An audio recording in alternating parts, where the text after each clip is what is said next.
ముందుగా దుబ్బచెర్ల గ్రామ ప్రజలకు, నాతో పాటు కాంగ్రెస్ పార్టీ కార్యకర్తలకు, పెద్దలకు, చిన్నలకు నమస్కారం. అలాగే మీడియా మిత్రులకు కూడా నమస్కారము. కేఎల్ఆర్ ఆదేశాల మేరకు, దేవభాస్కర్ రెడ్డి ఆదేశాల మేరకు, రేవంత్ రెడ్డి ఆశీస్సులతోటి మాకు దుబ్బచెర్ల కాంగ్రెస్ అభ్యర్థిగా సునీతా సుధాకర్ గారిని నిలబెట్టినందుకు వాళ్ళ కృతజ్ఞతలు తెలుపుతున్నాము. అదేవిధంగా దుబ్బచెర్ల గ్రామ ప్రజలు కూడా మమ్మల్ని నమ్మి ఓటు వేస్తారనే నమ్మకంతో అధిక మెజార్టీతో గెలిపిస్తారని ఆశిస్తున్నాము. కంపల్సరీ గెలిపిస్తారనే అదేవిధంగా ఆవేశంతో వాళ్ళు ఎన్నో మార్పులు కోరాలని చెప్పేసి కూడా దుబ్బచెర్ల గ్రామ ప్రజలు ప్రతి ఒక్కరు కూడా ఎదురు చూస్తున్నారు.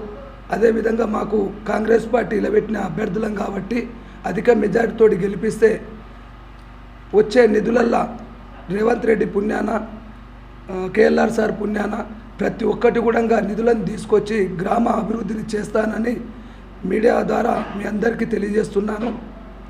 అలాగే ఇంతకుముందు కూడా చిన్నతనం నుంచి కూడా నా చిన్న వయసులో వచ్చినప్పటి నుంచి కూడా గ్రామస్తులతోటి ప్రతి ఒక్క దాంట్లో వాళ్లకు చిన్నదో పెద్దదో తోడుగా ప్రతి దాంట్లో చేసుకుంటూ వస్తూ ఉన్నాను. వాళ్ళతో పాటే నడుస్తూ ఉంది మాకు గ్రామంతోటిగానే. అదేవిధంగా ఇప్పుడు కూడా మంచి మెజార్టీ ఇచ్చి గెలిపిస్తే ఇంకా తోడుగా అక్క తమ్ముళ్లకు, అన్నలకు, అక్క చెల్లెళ్లకు తోడుగా ప్రతి ఒక్క అభివృద్ధిలో ముందుంటానని ప్రజలందరికీ కోరుకుంటున్నాను. అదేవిధంగా నన్ను ఓటు వేసి గెలిపిస్తే మీ అందరికీ సహాయపడతానని చెప్పేసి ఈ విధంగా మీ అందరికీ హామీ ఇస్తున్నాను. అట్లాగే ఊర్లో ఏ సమస్య ఉన్నా సిసి రోడ్లు కానీ, డ్రైనేజ్ కానీ, అదేవిధంగా లైట్లు కానీ, ఇంకా వేరే ప్రతి ఒక్కటి ఉంటాయి కాబట్టి ప్రతి దాంట్లో చేసుకుంటూ వెళ్తాము. అదేవిధంగా ఇంకొకటి పేదవాళ్లకు కొన్ని ఇబ్బందులు ఉంటాయి. ఏంటివంటే పైసలు లేక పెద్ద ఆపరేషన్లు అవుతున్నాయి. ఎందుకంటే గత ప్రభుత్వం ఉన్నప్పటి నుంచి కూడా ఇప్పటిదాకా కనీసం ఒక్కటి కూడా పేదలకు వివరించలేదు వీళ్ళు. ఏంటంటే ఎల్ఓసి అనేది పేదవాళ్లకు ఆపరేషన్ చేసుకోవడానికి గవర్నమెంట్ తరఫున ఇలాంటివి వాళ్ళు ఆపతున్నప్పుడు ఇవి ఉంటాయి మీకు అని చెప్పేసి ఇప్పటిదాకా ఒక్కరు కూడా వివరించలేదు విలేజ్లో. అది కూడా వివరించుకుంటూ వస్తున్నాం మేము. అలాగే పెద్ద ఆపరేషన్లు ఏమన్నా ఉన్నప్పుడు పైసలు లేని వాళ్ళు ఎవరన్నా మాకు ఇప్పటికి కూడా మమ్మల్ని సంప్రదిస్తే దానికి కూడా ముందుండి ఆరోగ్యశ్రీ ద్వారా చేపిస్తాము.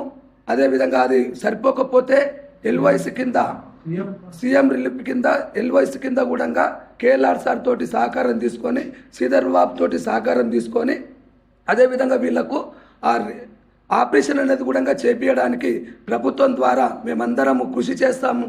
కంపల్సరీ ఇలాంటివి ఇంకా మస్తు ఉంటాయి. అవన్నీ కూడా ఏది ఉన్నా కూడా తీసుకొచ్చి అభివృద్ధి చేస్తాము ఊరిని. అందుకనే మమ్మల్ని ఓటు వేసి గెలిపించగలరని ప్రార్థిస్తున్నాము.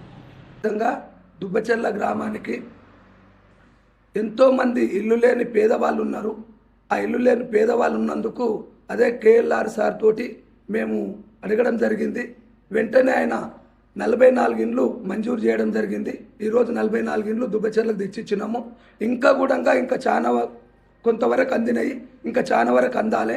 అది కూడా ఓటేసి మమ్మల్ని గెలిపిస్తే ఇంకా 100 కాదు 150 ఇండ్లు అయినా సరే సార్ని అడిగి తీసుకొచ్చి మీ అందరికి ఇస్తున్నా అని చెప్పేసి మాటిస్తున్నాము.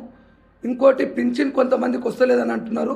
దాన్ని కూడా అది మా దృష్టికి తీసుకొస్తే కేఎల్ఆర్ సార్ దృష్టికి తీసుకపోతాం. అవి కూడా ప్రతి ఒక్కటి చేపిస్తానని మీ అందరికీ మాటిస్తున్నా. మాకు అది నమ్మకం పెట్టుకొని మమ్మల్ని కంపల్సరీ దీవించాలి మీరు.